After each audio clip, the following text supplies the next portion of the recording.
Welcome back, WNST, Towson, Baltimore, and WNST.net. With the Big Ten tournament and the NCAA tournament ahead, brackets and March Madness and all that stuff, it is always good to bring a familiar voice back onto the airways. This guy was the longtime local guy over at Loyola College here, and that's the Loyola Greyhounds. That's not Loyola Marymount or Chicago or any of that good stuff. He's now hiding up there in witness protection somewhere in the swamps of Jersey doing Rutgers basketball. He says he's 80. I don't think he's a day over 50, even though I'm 50 now. Joe Boylan joins us here from the swamps of Jersey en route to Chicago, Illinois. You do all this traveling now with Rutgers. You've come a long way from Loyola running around with this Rutgers basketball team. I hope you get some Garrett's popcorn out there in Chicago, Joe. Yeah, Nestor, always good talking to you, and congratulations on surviving another year. You did a great job. You've been great for Baltimore sports all these years, so it's always good to talk to you. Oh, wait till you see what I do for Baltimore politics once Baltimore Positive gets going here. They'll wish they never saw Nasty Nestor. But, look, in the case of Rutgers, this has Terp's interest, right? Like, you've been calling the Rutgers games the last couple of years. It's kept you close to the game you love. You've loved basketball all your life. You're involved in all of this. Maryland is in a strange spot here because, like, I really do think they can go on a little magic carpet ride here and be playing 2 weeks from now. I know you believe that as well, but it is a little bit of a Jekyll Hyde thing, and such is life when you're running around with three freshmen, right? Yeah, no question about it. I think they've. I think Mark's done a good job navigating the expectations. Obviously, when you have two potential lottery picks, I mean, there's a lot of pressure. Plus, you bring in a terrific freshman class. And the league is good. The Big Ten is good. And when you add 2 more games, 20 games, I was talking to the Michigan State coach when we played them a couple of weeks ago and just said that it just beats you up. And plus the fact that from top to bottom, the league is a lot better. Rutgers, which has struggled in the league, winning 3 games 2 years ago, won 7 this year, and lost 2 games by 2 points. Otherwise, they'd have won 9 games. So, and what they were picked at the bottom. Obviously, we have one of the local player on the Rutgers team, Montez Mathis, who played at John Carroll and Bel Air, has really had a good year for us. But I think in Mark's case, the good win over Minnesota to finish up, I think, and you get an idea of what the team could be like when you get 4 guys in double figures on that game against a very good Minnesota team who also needed the game. And, I think a lot of people feel Maryland has as much talent as anybody in the league, top to bottom, young, but talented. But now they're basically sophomores playing in the Big Ten tournament. And I think they actually have a good row, if Rutgers plays Nebraska, the winner plays Maryland, then Maryland plays Wisconsin, and Maryland plays Wisconsin really well because of their bigs. They can play Hap very well, and it's one of the few teams in the league that can match up with him. And so, who knows? That's what makes tournaments great. Well, that's the best case for Maryland. You can look at them, as you just did, very soberly and say, hey, on any given night, they could take Virginia out in the 16, and next thing you know, they're in the Final Four. I mean, they certainly have some pedigree to be able to do that. Turgeon's been trying to climb that hill, and I think we said this with the Diamond Stone Suleiman year a couple of years ago. When you have a special kid like Bruno Fernando, when you have a kid like that that's going to be outgoing anyway, you don't get a whole lot of opportunities to go in here as whatever seed they'll be and however they perform against Nebraska or you guys or Wisconsin, whatever happens in Chicago this weekend notwithstanding. If they can win 2 games next weekend, and I think they can against whomever will be put in front of them, they will have the ability to do that. I think that becomes a year we talk about around here. And when you have a Bruno Fernando, that becomes a little bit of the expectation, as you've pointed out, that these aren't just freshman guys. These are now like sort of kind of sophomore guys, and Fernando's sort of not kind of a sophomore. He's sort of kind of a senior at this point because that's really what he is, and they need to look and play like that. And I guess a lot of that really does come back down to Cowan, who's none of the above, right, but will be touching the ball 60-70% of the time.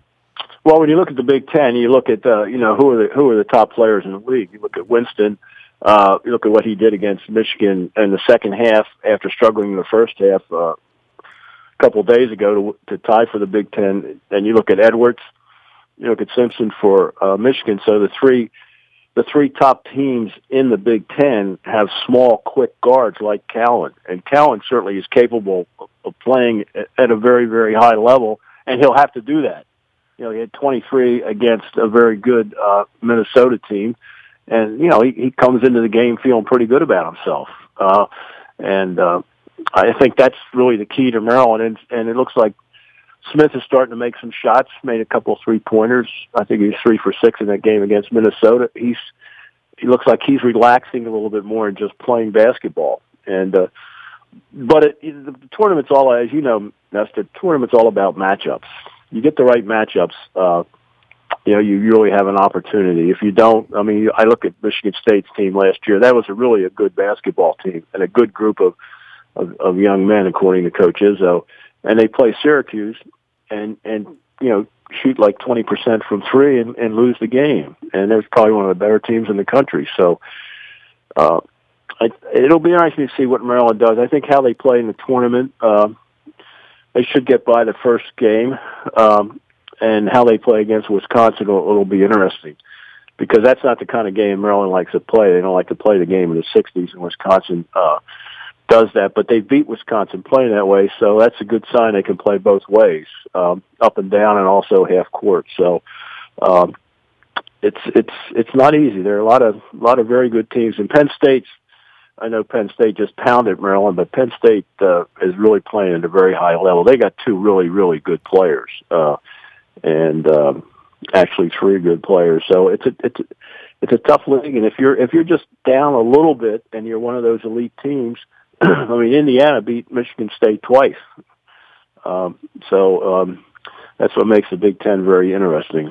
Joe Boylan, 80 years young and still doing it, and headed off to Chicago this weekend to do Big Ten action for Rutgers. You know him as the longtime Loyola athletic director around here, who came from Rutgers and went back to Rutgers and has family at Rutgers and is hanging out up there and running around. Yeah, you know, you're an old-line Maryland, Baltimore guy and basketball guy and ACC from Maryland. You say Maryland the way it's supposed to be said, Merlin. And the Big Ten, this switch happens. You move up to Jersey. You take on this Rutgers thing that keeps you young and you love basketball and you're traveling around watches. Make a case for the Big Ten. Make a case not just financially, spiritually, for what it's represented for your state up in New Jersey now, and to try to bring in the Baltimore-Washington TV market. I think the Big Ten Network does a very good job. I told John Crispin that last week, having watched it and trying to get into the conference. Look, man, this isn't 8 teams and them handed me the Toyota book back in 1979, and it's the ACC with Lefty and Holland, and it's not that anymore for any of these conferences. So the wackiness of the geography and what it's going to be for a guy your age or a guy my age, it's not normal. But you get around and see this. The Big Ten has become a much better basketball conference, and for me to watch it on a semi-nightly basis, I'm as interested in it as I ever was in the ACC once they let Boston College and Pitt and these other teams in anyway, right? Yeah, I think the Big Ten Network, you got to give Delaney credit. I mean, he was way ahead of the game on there. That's why they get $51 million every July 1st to each school from the Big Ten. Just $51 million, that's all, right? Just $51 million. And that's before you open your books. I think come a long way from Jefferson Pilot presentations, haven't we? I would say so. Yes, we are, and just one camera doing everything. And I remember going and watching the Bullets play in the Coliseum. That was way before your time in the '50s. So I go back to the '50s. I actually saw Gene Shue play in high school when I was a little kid. When he played at Franklin High School in Reisterstown, he was a Towson Catholic. You know, one day, dude, when you come here to do whatever you do, visiting people, grandkids, I don't know what, I run into you in sub shops in Baltimore sometimes. So good crab cakes, right? Well, all right, we'll come down. We'll take you to Al's, Casa. We'll take any of our great. We got a lot. Believe me, I'll take you on a crab cake tour. If you hang out with me, you could sample them all and decide which one you like the best. But, I guess through all of this in Baltimore and all the years into this thing, we won a national championship here 15, 20 years. There's a real tradition here when I run into Keith Booth and when Maryland brings back Joe Smith and Steve Blake. And, I watched Lefty's speech. And you just consider what it represents here. The movement of all of this in the ACC and the Big Ten was really weird for everybody who was ever associated with Maryland, right? I agree with you. I think there's no question about it. And it may never be the same, but really it just comes down, I think at some level it came down to finances. You just $51 million. Do you have a chance? I think you're never going to have those kind of rivalries that you had in the ACC. I mean, I remember sitting behind the Maryland bench. Gary got me tickets when they were at Duke, and at halftime I thought he and Krzyzewski were going to go at it. And then they come out at halftime and they hug each other. But those kind of memories, are with Smith and everything are just and Lefty and those years are just that's part of the history. But it's a different world now, so you move on, and obviously Maryland's got some issues. Which is probably an understatement in their athletic department, and hopefully they can get all that straightened out.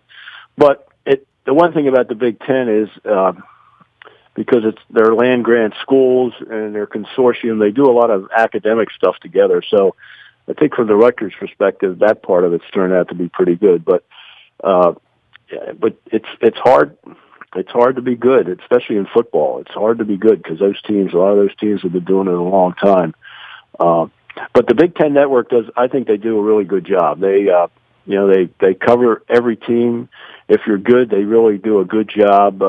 If you listen to them and they talk about Maryland, and Maryland had a good run early, they talk about, they're very positive about each program. And I think, I think it helps the alumni wherever they are.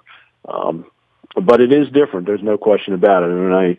I grew up on the ACC too, and Gary and I have been friends for years, and you realize what a great job he did there, and he did it the right way, which is in today's era of college basketball is not easy to do, but he did it his way and left on his own terms, which doesn't happen too often, and is still involved. And you're right, when you see those players, and Keith Booth worked at Loyola for a while when I was there, you couldn't find a better person in the country. He's just a great person and a great advocate for Baltimore, for the city of Baltimore, and real icon there. So, but I think Maryland, it's not an easy job. I think the expectation level sometimes you kind of overestimate how good you could be. But I think this year, with a couple things break, it'll be interesting to see. They have a chance because they can score the ball. That's one thing they can do.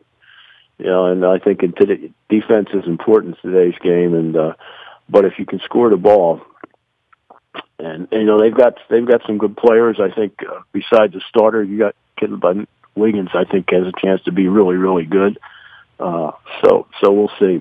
Joe Boylan joining us here. I'm sorry. I hope we get a chance to play him because my good friend Greg Manning is an assistant there, so look forward to seeing him. So, well, Joe, I was going to ask you about it. First off, when I get you back here, and I see you in a sub shop, we're going to do some 50s and 60s one day. When you're back here, we should sit down and just tell old bullet stories and stuff. I did that with Alan Goldstein at one point, so I got a little bit of it. My dad was such a Bullets fan, so I have a rich heritage of all of that stuff. But there aren't enough people left to tell those stories, so I'd love for you to come and sit on the couch one day, and we'll tell us. I want to hear about Rutgers and Penn State and building. You're running around with Rutgers. Are they ever going to get better at basketball, football than one of those places? And for Maryland, we wonder the same thing on the football side. And I watched the Penn State game 2 weeks ago, and they had beaten, Michigan. They had big wins there, and they put the lights on, Joe, and Maryland's playing there, and they're getting waxed by Penn State on a Tuesday night. And it looked like there were 2,100 people in the Bryce Jordan Center, and I'm thinking to myself, boy, is that as good as it gets? Because Nebraska, Iowa, Minnesota, these other places that don't necessarily have a basketball heritage or won national championships or whatever it is, they do well in those college towns. Rutgers doesn't have that ability. Maryland Maryland's getting emptier, but to see Penn State and Rutgers in the bottom rung teams in basketball, I say, all you would need is a couple of players, and you too can be Gonzaga, I think, right? Well, I think, excuse me, one thing about Rutgers this year, we had five sellouts. They haven't had that in a long time there, and all of a sudden it's become a terrific home court. I mean, as Tom Izzo says, you come in here, you better be ready to play because the fans are very close to the floor, and they really turned it into a home court. I would say of all the venues, and I've been to them all, that Penn State is the least, intimidating, no question about it. I mean, you go to Michigan State. It is kind of amazing, though, with all the people that come to the football games, that they can't get 8,000 people to walk to the arena and just fly the flag, right? I mean, just because it's Penn State. They won the NIT last year, and they felt this year coming in that they were going to be a top 4 or 5 program, and they just for some reason it didn't work. But to their credit, they got it back and they're playing better. And I think the interest level obviously is focused on football. Penn State, same way with Nebraska. Although Nebraska plays downtown, and they've got it. And you made a good point. There's no pro teams in those areas, and so everybody supports the local team. And we played in Indiana the other day, and those students there, places packed, 17,000, and you walk around and you see little kids taking pictures. I mean, that's a big part of that community is the basketball program there. Purdue felt that way to me, too, when I went to Purdue, which is an unbelievable basketball experience. That is a tough place to play. I mean, that's one of the places we really struggle with. But again, when you walk around and, I'm always curious to see that, the fan base, but you see the little kids and you see the look in their eyes when a player comes by and maybe just gives them a little bump. I mean, that's what it's all about. You've got to build that. I think football's hard, though. I just think football is really hard. Number one, it's incredibly expensive, and you just need so many good players. And Penn State and Michigan, they're not stepping back. You got to come to them, and that's not easy to do. No question about it. Joe Boylan joining us here. He is up on the swamps of Jersey. Tell everybody what you're doing and all that and how you're doing, because people do keep up with you from time to time when you check in with me. People really listen to this stuff, Joe. I swear. Yeah, I actually get a couple of texts once in a while. Somebody said, "Oh, it's nice to know you're still alive." I said, "Yeah, that's a good sign, I think." And you text, which I appreciate. I live in South Jersey. I live right down near Avalon and Stone Harbor, and so it's worked out well. And I have a grandson who plays at Richmond. He's a freshman at Richmond. Started this year as a freshman. So pretty good player, Jake Wojcik. So I divide my time doing Rutgers color, and then I go watch my grandson play. So you know what? Life's pretty good for Joe Boylan. And had great, those 20 years at Loyola were terrific. And Coach Toomey started this year off okay, number 1 in the country. He stumbled a little bit, but he's going to be back. And so I keep in touch with my friends at Loyola, and I've been blessed. Baltimore was a great place to live to grow up, and before the Beltway, and there were trolley car tracks to Reisterstown and that kind of place. But obviously the city has some challenges now, that's for sure, and hopefully the new police commissioner will get things going in the right direction. But it's a great town, a great city, and it certainly made my life much more enjoyable, and I've been lucky. I've been able to get paid to do something I love for 50 years, so you can't beat that. And you're going to get Garrett's popcorn, not Fisher. I'm Ocean City. Garrett's popcorn out in Chicago this week for Big Ten basketball. Calling Rutgers, we might see you on Thursday afternoon, right? I mean, Rutgers wins on Wednesday. That'll be the case. So I wish you an extended stay in Chicago and good food and good basketball. Joe, always great to visit with you. Apologies for being late and being tardy. I don't like that from the elders and the educators. Nestor, when you retire, you're never late. Joe, take care of yourself. We'll see you soon, okay? Okay, be well, Nestor. You got it. If you're watching the Big Ten tournament and you're watching Rutgers, you see a guy courtside. Hey, it looks like Joe Boylan. It is Joe Boylan. He's calling the Rutgers games this week out in Chicago. We got all sorts of stuff up in the buyatoyota.com audio vault 24 hours a day from anywhere in the world on your mobile device. by downloading the TuneIn Radio app. We come in crystal clear from anywhere in the world. Nasty at WNST.net finds me. We are WNST.net, AM 1570 and WNST. Taos in Baltimore, and we never stop talking Baltimore sports.